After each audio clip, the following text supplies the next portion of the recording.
This is the 10th question from the Digital SAT Test 1 Module 2 from the Bluebook app. This is a harder set of math questions. Number 10 reads, a business owner plans to purchase the same model of chair for each of 81 employees. The total budget spent on these chairs was $14,000, which includes 7% sales tax. So you've got, once you increase the price of the chair, so X is the price of the chair, by 7%, then you get that $14,000. And then notice what you're going to have to do. You're going to have to divide by 1.07.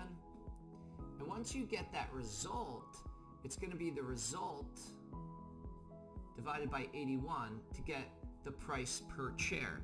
And if we just plug that into our Desmos, I already did for the sake of time, 14,000 divided by 1.07, you get $13,084.11. That's a total price that you're spending on chairs before tax. And then you divide by 81, it's $161.53 for each chair before the tax. Thank you for joining us today. If you like this video, click like and check out our full-length video on YouTube, Ivy Masters Learning Center. Have a great day.